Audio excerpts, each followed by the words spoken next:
so strong tonight.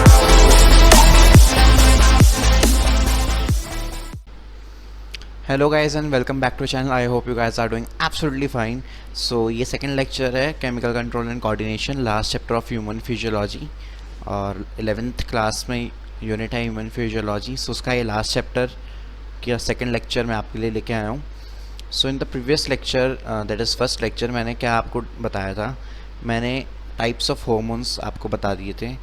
कितने type के hormones होते हैं और हम उसको कैसे क्लासीफाई करते हैं.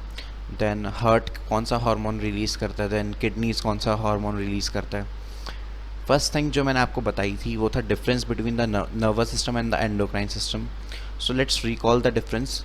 So nervous system controls the physical and physiological activity of the body, while the endocrine system controls the metabolism of the body. That was the first difference. Then nervous system, there is end-to-end interaction. The effect is fast, but for the short interval of the time. And for the endocrine system, the effect is slow, but for the long interval of time. That was the second difference. Then the third difference is the nervous system involves the neurons, as the nerve impulse travels to the neurons, and the endocrine system involves the blood, because the hormones travels to the blood. The nervous system, the target site and the source cell are not distantly placed, while in the endocrine system the target site and the target source cell are placed at a distance. So these are the major differences between the nervous system and the endocrine system. So after that, the father of the endocrinology, that was Edison. The first hormone discovered secretin by Starling and Bayliss. The first hormone discovered by the endocrine gland was thyroid hormone by Kendall. Then the extracellular receptors and intracellular receptor, the water soluble hormones act upon the extracellular receptor of the target cell, and the lipid soluble hormones, or the hormones that are soluble in the non-polar solvents, are act on the intracellular receptor side. Then मैंने आपको confuse किया था bye मैंने आपको दो statement बताई थी. So statement number 1 says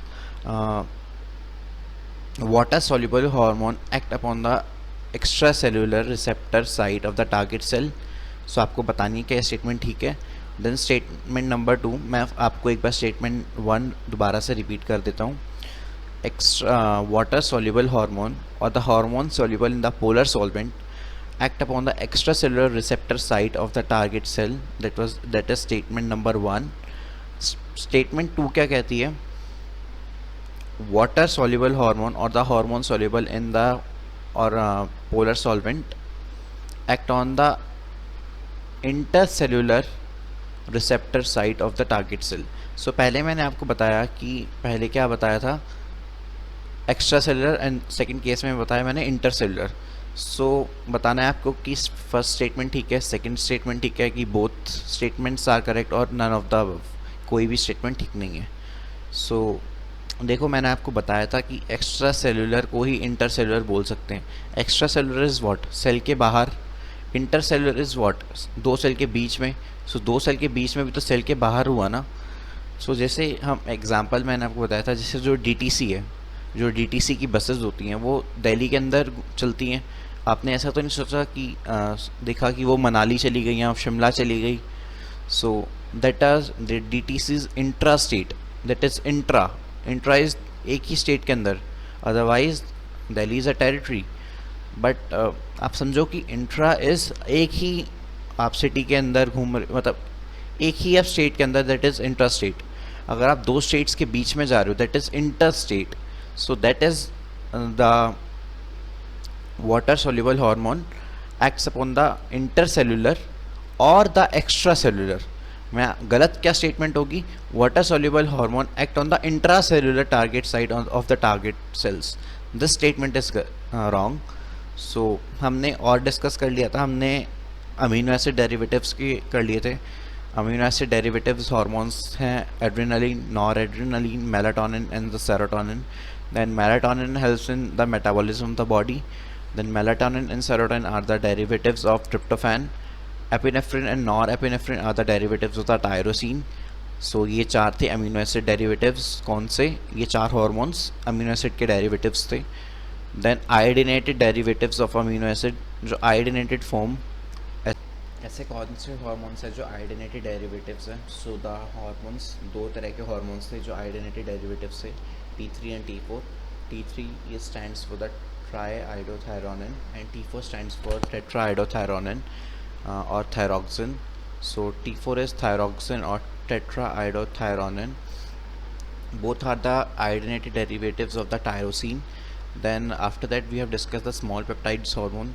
The first is मैंने आपको बताया था ऑक्सीटोसिन ADH, जब भी आता है साथ में आता है. सो ऑक्सीटोसिन ADH का दूसरा नाम vasopressin. So oxytocin and ADH are small peptides hormone and both are nonapeptides made up of 9 chains of peptides. Then TSHRH or TRH.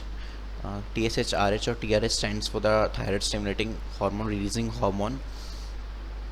After that angiotensin 1, that is decapeptide, and angiotensin 2, that is octapeptide. And after that we have discussed the larger peptide, that is insulin hormone made up of 51 amino acids. Then glucagon hormone made up of 29 amino acids. Then after that we have discussed the steroidal hormones. Steroidal hormones: testosterone, the suffix is on, al or all. Testosterone, estrogen, progesterone. Then DHEA, that is dihydroepiandrosterone, or and cortisol and cortisone. So these are the 5 hormones that are steroidal in nature.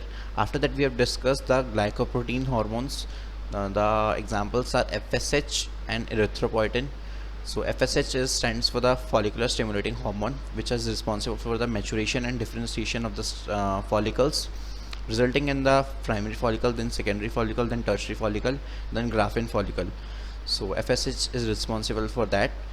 And the second example of the glycoprotein is erythropoietin, that are released by the GGA, which helps in the formation of RBC. Then lipids hormones, that are lipid derivatives. Thymoxin A, that is platelet adhering molecule. Then prostaglandins, and third is leukotrienes. Prostaglandin and leukotrienes are the secreted by the tissues. Prostaglandin mediate inflammation, pain and fever, while the leukotrienes mediate inflammation and allergy. So when there is allergy in your body, the amount of the leukotrienes are higher than normal, as well as when there is pain and inflammation of the in the body, the levels of the prostaglandins are high.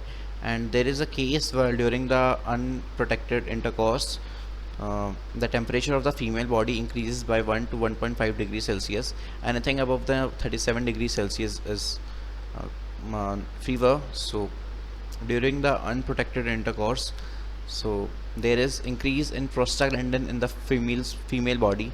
That's why she feels there is rise in temperature of slight fever.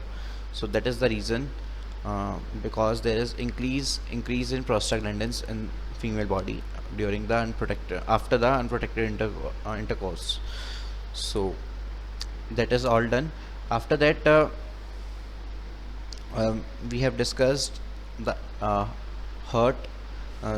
the solubility of the hormones that are lipid soluble, and lipid soluble hormones that are hormone soluble in lipids, that is non-polar solvents, and water soluble hormones that are hormone soluble in the polar solvents. So polar solvents and ये हो चुका था, शायद मैंने आपको discuss कर लिया.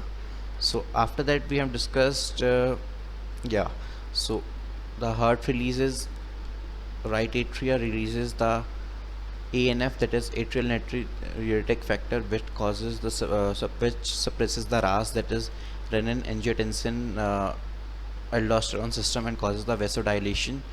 And it is the switch off button of the RAS and causes lowering of the BP if there is high BP. And second is in kidneys there is JGA, that is juxtaglomerular apparatus, which secretes 3 hormones, that is calcitriol, then erythropoietin, then renin. There are two types of renin in human physiology. First is RENNIN, which is enzyme that causes the digestion of the calcium in infants and cows infants, and second is renin, RENIN. Both दोनों की pronunciation एक ही है. So RENIN is a what enzyme? RENIN is an enzyme or hormone. It is a hormone which causes the constriction and rises the blood pressure. So this was the story. So and after that we have discussed the alimentary canal. Alimentary canal releases the local hormones, that is secretin and gastrin. So secretin is the first hormone discovered by the Starling and Bayliss. Then alimentary canal के दो hormones थे. Gastrin helps in the digestion, while the secretin helps in the digestion as well as the assimilation. So these are the hormones, local hormones released by the alimentary canal. Then the pineal gland, the origin of the pineal gland was very important. So the origin of the pineal gland is ectodermal, and the location of the pineal gland is the epithalamus of the diencephalon. Then the pineal gland releases the two hormones, that is melatonin and the serotonin. Then melatonin helps in the metabolism of the body. Then after the pineal gland, we have discussed the thymus gland, the last gland that we have discussed in the last video. So thymus gland present in the mediastinum upon the dorsal side of the heart. What is mediastinum? It is the space between the two lungs, so it is mediastinum. So it is present in the mediastinum of the two lungs. Then it releases a hormone called thymosin. So thymosin helps in the maturation and the differentiation of the T lymphocytes, forming the TC cells, TH cells, and TS cells. So TC cell stands for the cytotoxic T lymphocytes, while TH cell stands for the helper T lymphocytes, and TS cells stands for the suppressor T lymphocytes. So and TH cells helping the exerting the action of the TC cells, and and also the production of the antibodies from the B lymphocytes. Then the thymus gland is called as the throne of immunity. Then after the thymus gland grows in the size from the birth to puberty, and it grows in size by age and gets stronger by age. And immunity in the immunity in the old people get weakens by age, because after that 30 to 35 years the thymus gland starts degenerating, and it completely degenerates after the 60 years. So that's all we have discussed in the first video. So my name is Vinaykat, and let's start the second lecture, starting with the parathyroid hormone, parathyroid gland. It's 2:30 AM, सुबह के 2:30 बज चुके हैं, मतलब रात के 2:30 बज चुके हैं. So starting with the parathyroid hormone, parathyroid gland. So let's start. So thyroid hormone, parathyroid gland. So parathyroid gland का origin है endodermal. So origin is endoderm. So this is important. Origin is endoderm. So हमने कौन कौन से अभी तक gland पढ़ लिया? हमने पढ़ लिया पीनियल ग्लैंड. पीनियल ग्लैंड का origin है ectodermal. Then thymus gland, उसका ओरिजिन क्या है? उसका है एंडोडर्मल. एंड थर्ड हम पढ़ रहे हैं पैराथायरॉयड ग्लैंड, उसका ओरिजिन भी क्या है? एंडोडर्मल. सो आपको ये याद करना है. लोकेशन, पैराथायरॉयड ग्लैंड की लोकेशन क्या है? Location 4 parathyroid gland are present on the dorsal side of the thyroid gland. 4 parathyroid gland are present on the dorsal side of the thyroid gland, 2 on each side of the thyroid gland lobe. So इसको आप ऐसे समझो, आप इसको, इस diagram को आपको मैं समझाता हूँ कैसे आप पैराथायरॉयड ग्लैंड को आप समझ पाओगे. सो ये तो आपको मैंने लास्ट क्लास में करा ही दिया था, तो आप इसको समझो.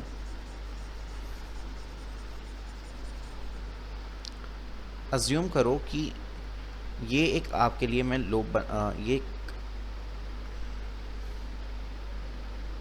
ये क्या है? ये है थायराइड ग्लैंड. ये है thyroid gland. Thyroid gland, this is thyroid gland. And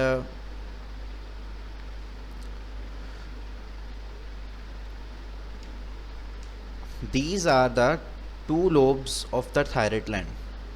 These are the 2 lobes of thyroid gland.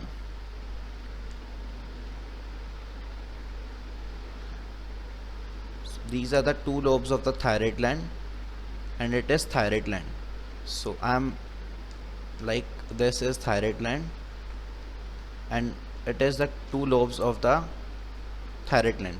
These are the two lobes. So statement says the two parathyroid gland are present on the each lobe.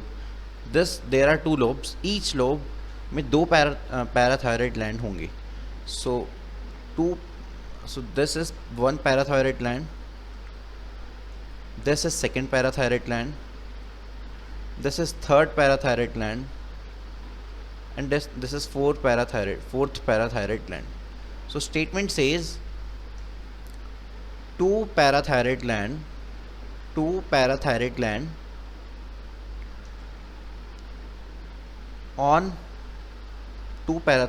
on each lobe of thyroid gland. So each lobe of thyroid gland में दो parathyroid gland है.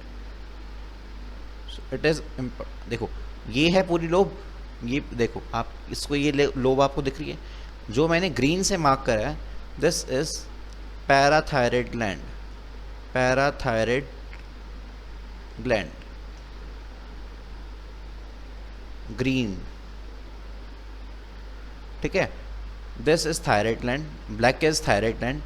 देखो ये एक, मान लो कि ये एक थायराइड ग्लैंड है, इसकी एक ये लोब बनी हुई है, एक ये लोब बनी हुई है, हर लोब पर दो दो पैराथायरॉयड ग्लैंड है, ठीक है. तो मैं एक ऐसा, ये स्टेटमेंट कहते हैं नीट. ये स्टेटमेंट है आपकी AIPMT स्टेटमेंट, ये है AIPMT की statement. If two parathyroid gland are present on each lobe of the thyroid gland. So दूसरी स्टेटमेंट जो एम्स की स्टेटमेंट क्या है, एम्स इसको ऐसे भी तो लिख सकता है, इसको अगर मैं ऐसे लिखना चाहूँ, एम्स की स्टेटमेंट कहता है वन पैराथायरॉयड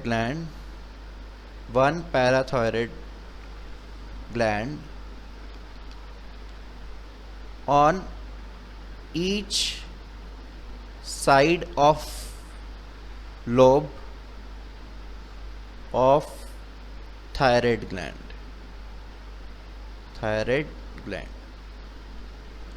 पहली स्टेटमेंट है, ये है AIPMT की स्टेटमेंट, और ये है एम्स की स्टेटमेंट. AIPMT की स्टेटमेंट ये कहती है कि two parathyroid gland are present on the each lobe of the thyroid gland, ठीक है. ये गोला मान लो थायराइड ग्लैंड, इसके दो लोब मान दो, जैसे मेरे दो कान हैं, आपको ये दो कान दिख रहे हैं, ये कान, तो ये लोब मान लो, और ये मेरा जो फेस है ये थायराइड ग्लैंड मान लो, ठीक है. तो जो पैराथायरॉयड ग्लैंड वो हर कान के एक ऊपर है और एक नीचे है, उसी प्रकार एक ऊपर है और एक नीचे, तो चार पैराथायरॉयड ग्लैंड हो गए. ये फेस है जो मेरा, इसको मान लो आप थायराइड ग्लैंड, ये जो कान है मेरे, इसको मान लो थायराइड ग्लैंड की लोब्स, हर लोब पर दो पैराथायरॉयड ग्लैंड है, ठीक है. सो और एम्स क्या कहता है, एक पैराथायरॉयड ग्लैंड है each side of the lobe. बेटा लोब की दो साइड होगी ना, एक आगे की एक पीछे की, ये एक लोब है ना ये, तो एक ऊपर की और एक नीचे की. So each one parathyroid gland on each side of a lobe of the thyroid gland. So both statement are correct. Both are correct, ठीक है. So this is also correct and this is correct as well as this. So moving forward to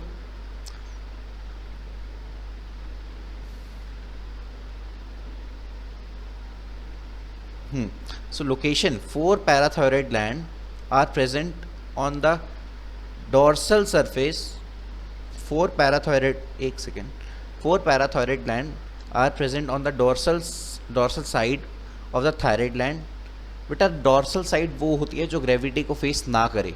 मान लो कि ये मेरा हाथ है, मैंने इसको ऐसे रख दिया, ये मेरा आपको हाथ दिख रहा है, ठीक है, इसको मैंने ऐसे रख दिया. ये जो अब नीचे वाला, ये जो आपको दिख रहा था, अब देखो ये नीचे की तरफ फेस कर रहा है और नीचे ही ग्रेविटी लग रही है. सो ये है वेंट्रल सरफेस. जो ग्रेविटी को फेस करे उसको बोलते हैं वेंट्रल सरफेस, और जो ग्रेविटी को फेस ना करे उसको बोलते हैं डॉर्सल सरफेस. सो अगला क्या कहता है, 4 parathyroid gland are present on the dorsal side or surface of the thyroid gland, 2 on each thyroid gland lobe. AIIMS क्या कहता है बेटा, ये एम्स ये स्टेटमेंट है जो मैं आपको अंडरलाइन कर रहा हूँ. 1 parathyroid gland on the 4 lobes which have the 4 parathyroid gland. ठीक है, तो ये आपको मैंने पूरा समझा दिया. This is done. नेक्स्ट, ये डायग्राम समझा दिया. दिस इज, मैंने जो आपको रेड से ये जो मार्क कर रहा हूँ, this is your thyroid gland, this is your lobes and this is your parathyroid gland.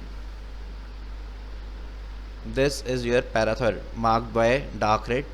This is your parathyroid gland, this is your thyroid gland and this is your thyroid gland.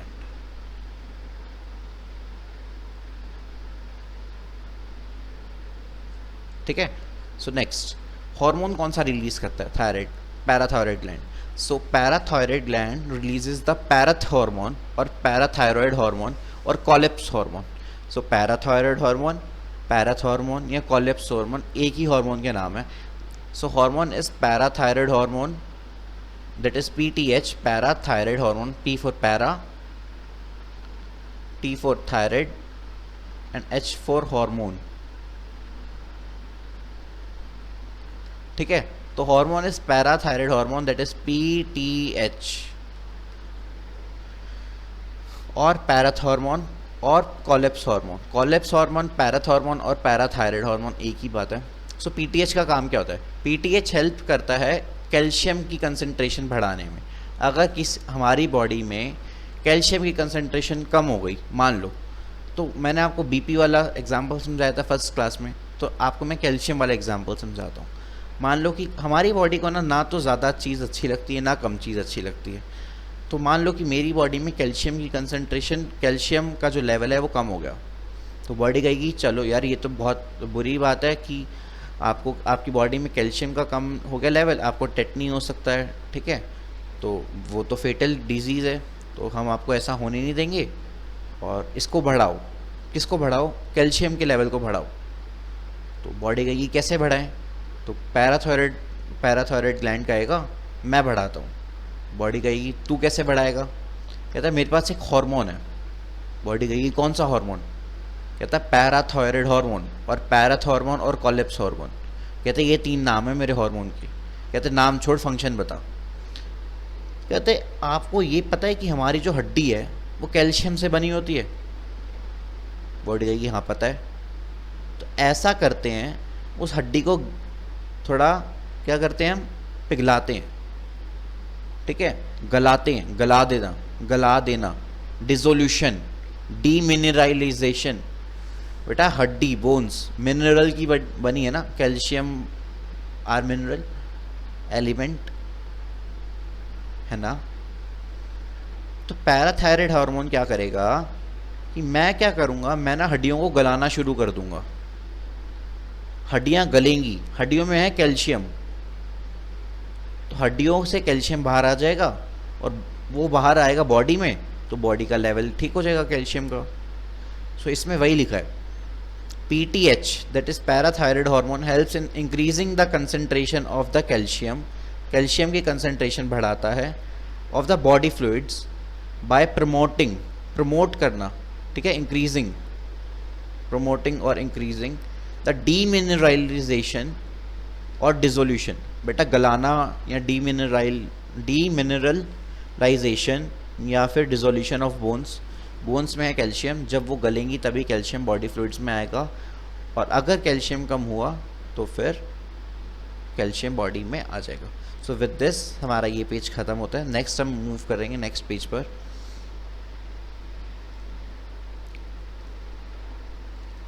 सो अब हम function सीखते हैं कि para PTH का function क्या है. So function of PTH. So function of PTH, function of PTH. सो ये तो हमने बता दिया कि फर्स्ट है dissolution of the bones, dissolution of bones. दूसरा बोन्स से जब बोन्स डिसॉल्व होंगी, ठीक है, तो क्या निकलेगा, तो बॉडी में से कैल्शियम निकलेगा ना, कैल्शियम बाहर आएगा। तो उस कैल्शियम का क्या करना है, उस कैल्शियम का एब्जॉर्प्शन भी तो करना है। वही कैल्शियम तो आ गया ना बॉडी फ्लूइड्स में आ गया, ठीक है, बट बॉडी फ्लूइड्स में आना calcium is not our requirement. हमें तो जब तक बॉडी एब्जॉर्ब नहीं करेगी उस चीज़ को, ठीक है। आपको एनर्जी कब मिलती है खाना खाने से, जब आपकी बॉडी एसिमिलेट करती है, खाने को एब्जॉर्ब करती है। एब्जॉर्प्शन में आपको एनर्जी मिलती है, ना कि डाइजेशन में एनर्जी मिलती है। जब आपका खाना पचता है आपको तब एनर्जी नहीं मिलती, जब आपका खाना आपकी बॉडी को लगता है, कहते हैं ना कि तब आपको एनर्जी मिलती है। कैल्शियम तो ब्लड फ्लूइड्स, बॉडी फ्लूइड्स में आ गया, बट अब उसका जब तक एब्जॉर्प्शन नहीं होगा तब तक कैल्शियम वेस्ट है। सो सेकेंड फंक्शन क्या है पीटीएच का, promotes absorption of calcium, absorption of calcium. बेटा कैल्शियम एब्जॉर्ब कौन करता है, from GIT, that is gastral intestinal tract. So promotes absorption of the calcium from the GIT, so promotes absorption of the calcium, ठीक है। तो बेटा यहाँ पर आपको मेरी स्क्रीन की वजह से आपको यहाँ आगे नहीं लिखा हुआ, तो यहाँ पर लिखा हुआ है फ्रॉम, आप यहाँ पर लिख लीजिए, मैं आपको लिख देता हूँ यहाँ पर। सेकेंड पॉइंट है promotes absorption of the calcium from the GIT, this is your second point। Third point क्या है, थर्ड पॉइंट है ये रीएब्जॉर्प्शन ऑफ कैल्शियम भी करता है।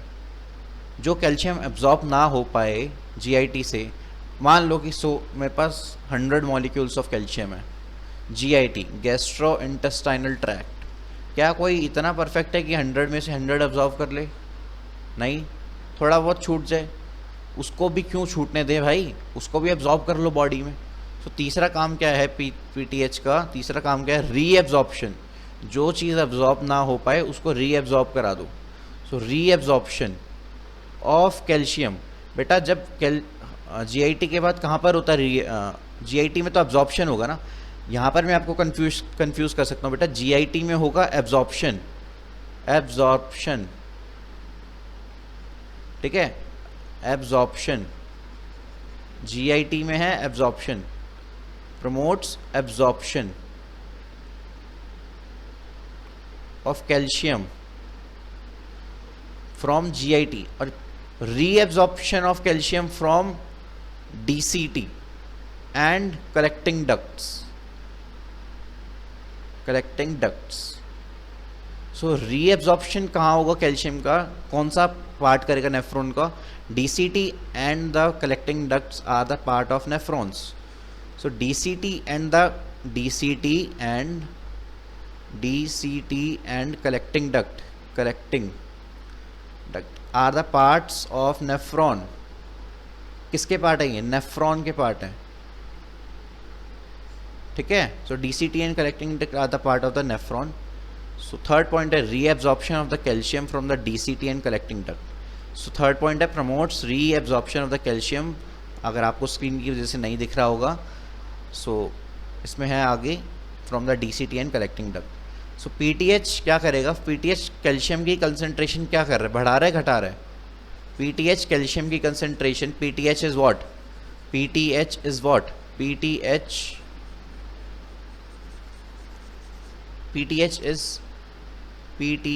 इट इज पैराथायरॉयड हार्मोन या पैराथॉर्मोन या फिर कॉलिप्स हार्मोन, नाम एक ही है बेटा सबका नाम, कॉलिप्स एक साइंटिस्ट का नाम है, पैराथायरॉयड हार्मोन, पैराथॉर्मोन या कॉलिप्स हार्मोन। सो पीटीएच इसने क्या करा बेटा, इंक्रीजेस कंसंट्रेशन ऑफ कैल्शियम की कंसंट्रेशन तो बढ़ा दी, बाय डिसोल्यूशन और डीमिनरलाइजेशन ऑफ बोन्स, ठीक है, बोन्स को गला के इसने कैल्शियम की कंसंट्रेशन तो बढ़ा दी, एंड बाय एब्जॉर्प्शन, बेटा कैल्शियम की कंसंट्रेशन कब बढ़ेगी, जब एब्जॉर्ब होगा वो बॉडी में, and bye absorption of calcium from GIT and reabsorption of calcium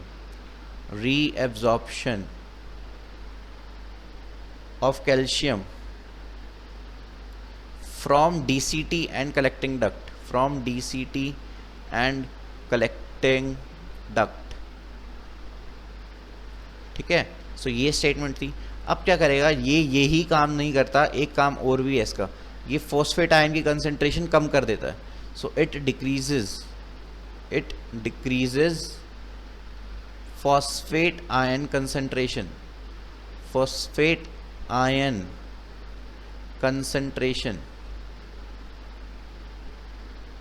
concentration कैसे करेगा बेटा? सिक्रीट कर देगा नेफ्रॉन में bye tubular secretion. 19th chapter में हमने पढ़ा है बाय ट्यूबुलर सिक्रीशन। अगर हम नेफ्रॉन में कोई चीज़ दे दें तो उसकी बॉडी, देखो nephron is a part of kidney, nephron से बॉडी से, नेफ्रॉन में जो हम चीज़ डालेंगे वो बॉडी से बाहर जाएगा। मेरी बॉडी में फॉस्फेट ज़्यादा है, मैं क्या करता हूँ, मैं फॉस्फेट डाल देता हूँ किसमें? नेफ्रॉन में, और नेफ्रॉन से बॉडी में बाहर जाता है। तो बॉडी में तो कंसंट्रेशन कम हो गई ना, नेफ्रॉन में बढ़ी बट बॉडी में कम हो गई ना, और नेफ्रॉन से तो बाहर जाएगा। So it decreases the phosphate ion concentration by tubular secretion. बेटा किसी चीज़ को देना, सिक्रीशन बाय ट्यूबुलर सिक्रीशन, ठीक है। सो PTH, नेक्स्ट पॉइंट क्या कहता है? PTH decrease the phosphate ion concentration in the blood by promoting its tubular secretion in nephron. Thus PTH is hyper calcemic and the hypophosphatemic. बेटा इसने calcium की concentration बढ़ाई तो ये हो गया hyper calcaemic, because it increases calcium concentration, increases calcium concentration, दस hyper calcaemic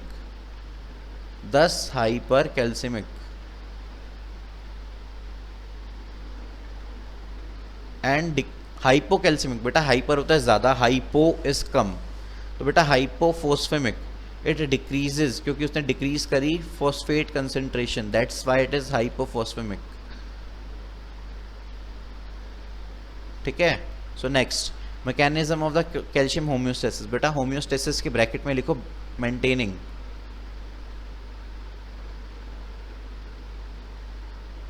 ठीक है। तो मेंटेन कैसे करते हैं? मान लो हमारी बॉडी में low concentration of the body I, low concentration किस चीज़ का? कैल्शियम का।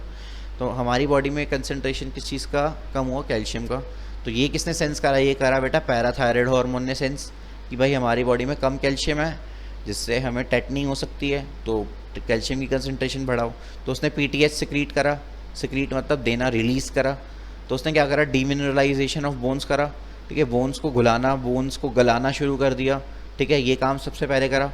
उसके बाद उसने क्या करा? एब्जॉर्प्शन करी कैल्शियम आयंस की एब्जॉर्प्शन करी फ्रॉम द GIT। बेटा यहाँ पर कंफ्यूज होते हो आप 100%। स्टेटमेंट ऐसी आ जाएगी, इंक्रीजेज, स्टेटमेंट देखो, इंक्रीजेज एब्जॉर्प्शन, सॉरी ये स्टेटमेंट लिख देता हूँ मैं आपको, और यहाँ आपको कंफ्यूज भी करता हूँ मैं आपको।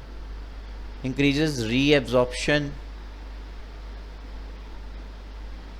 of calcium ion, that is Ca2+ ions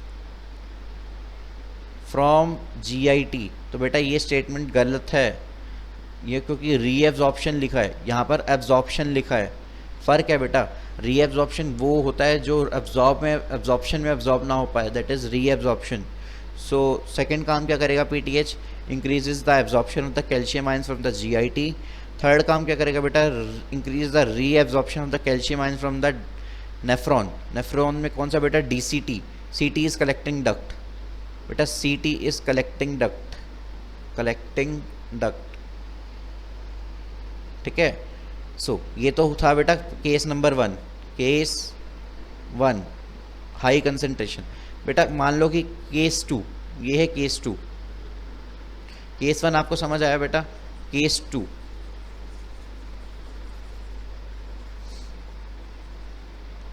अब क्या हम ले रहे हैं?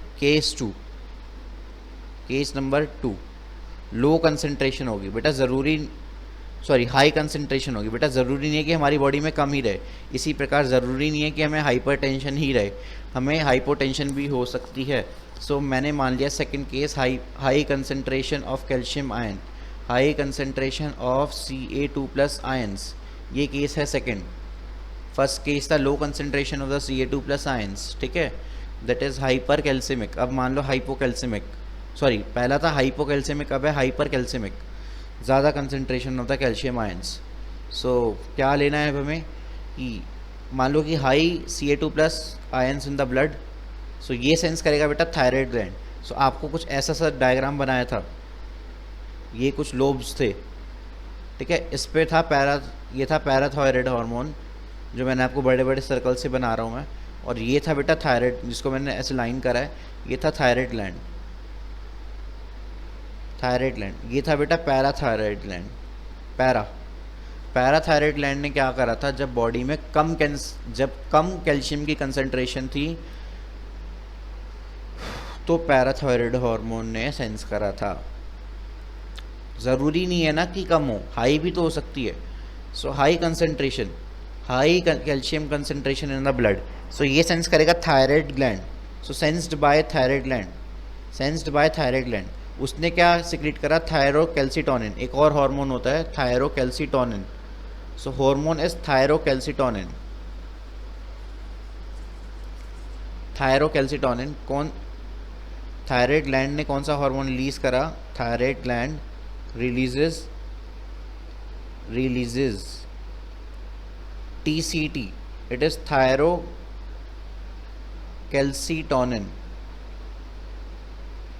ठीक है। और पैराथायराइड हार्मोन ने कौन सा रिलीज़ करा था, पैराथायराइड ग्लैंड ने कौन सा हार्मोन रिलीज़ करा था PTH, जिसने क्या करा था बेटा, कैल्शियम की कंसंट्रेशन बढ़ाई थी, सो चलो TCT करा भाई, बॉडी ने कहा कि भाई कैल्शियम कंसंट्रेशन ज़्यादा है, सो ये भी हार्मफुल है हमारी बॉडी के लिए, तो क्या करें अब। तो थायराइड ग्लैंड कहता है मैं हूँ ना, शाहरुख खान वाला नहीं, मैं हूँ। तो थायराइड ग्लैंड कहता है कि चलो मैं आपको एक हार्मोन दिखाता हूँ। कहते दिखाओ। कहता है कि मेरे पास एक हार्मोन है TCT। कहते नाम बताओ। कहते थायरोकैल्सिटोनिन। कहते नाम छोड़ो, काम बताओ। कहते जो पैराथायराइड हार्मोन ने काम किया था, पैराथायराइड हार्मोन ने काम किया था डिसोल्यूशन ऑफ द बोन्स को गलाया था, एब्जॉर्प्शन ऑफ द कैल्शियम करा था फ्रॉम GIT, और रीएब्जॉर्प्शन ऑफ द कैल्शियम करा था from the DCT and the CT। मैं उस काम को बंद करूँगा, मतलब मैं इसका अपोजिट काम करूँगा। तो मैंने आपको बताया था कुछ हार्मोन ऐसे होते हैं जो अपोजिट काम करते हैं, उनको बोलते हैं एंटागोनिस्टिक हार्मोन। जो अपोजिट काम करें उनको बोलते हैं एंटागोनिस्टिक हार्मोन। सो TCT क्या करेगा, TCT उल्टा काम करेगा। इसने क्या करा, बोन्स की मिनरलाइजेशन बढ़ाई। PTH ने डीमिनरलाइजेशन बढ़ाई थी, TCT ने मिनरलाइजेशन बढ़ा दी, ठीक है।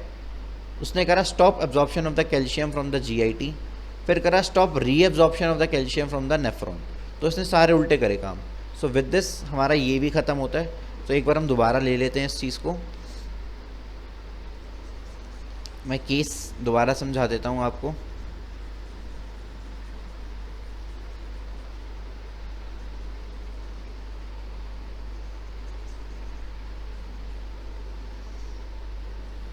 देखो क्या हुआ कि ज़रूरी नहीं है ना हमारी बॉडी में कैल्शियम की कंसंट्रेशन ज़्यादा हो या कम हो। मतलब मान लो कि first is high calcium concentration, मैं आपको कैल्शियम होम्योस्टेसिस समझा रहा हूँ। आपका टॉपिक क्या है, कैल्शियम होम्योस्टेसिस,